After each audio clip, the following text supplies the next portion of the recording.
জনতা party Bangladesh নামে আরও একটি রাজনৈতিক দল আত্মপ্রকাশ করেছে। নতুন এই দলের চেয়ারম্যান ইলিয়াস কাঞ্চন আর মহাসচিব হয়েছে শওকত মাহমুদ। বক্তব্যে ইলিয়াস কাঞ্চন বলেন, নিরাপদ সড়কের দাবিতে তিনি যেভাবে সততার সাথে কাজ করেছেন সেভাবেই নতুন এই রাজনৈতিক দলের মাধ্যমে দেশের জন্য কাজ করতে চান। ওবায়দুল রশিদের রিপোর্ট। বান্ডেল থাকলে প্রতি সেনমানিতে টাকা বাঁচবে। বিকাশ সেনমানি বান্ডেল কিনে জিতুন প্রতি লেনদেনে।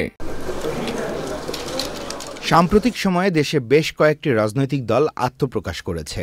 রাজধানীর একটি হোটেলে চলচ্চিত্র অভিনেতা এবং নিরাপদ সড়ক চায়ের প্রতিষ্ঠাতা ইলিয়াস কাঞ্চনকে চেয়ারম্যান এবং বিএনপির সাবেক ভাইস চেয়ারম্যান শওকত মাহমুদকে মহাসচিব করে আত্মপ্রকাশ করে নতুন আরেকটি দল জনতা পার্টি বাংলাদেশ।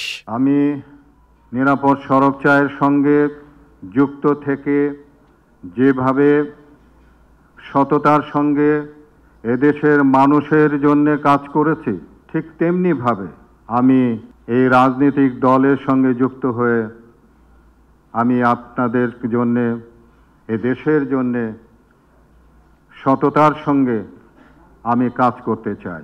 সাংবাদিকদের বিভিন্ন প্রশ্নের জবাব দেন নতুন দলের মহাসচিব।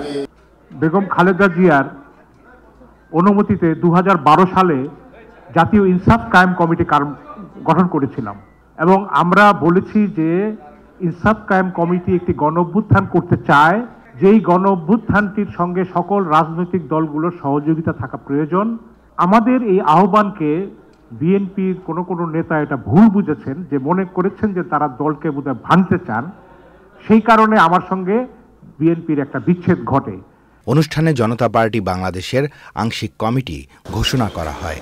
পরবর্তীতে পূর্ণাঙ্গ কমিটি ঘোষণার কথা জানানো হয়। Obaidul Rashid, channel I, Dhaka.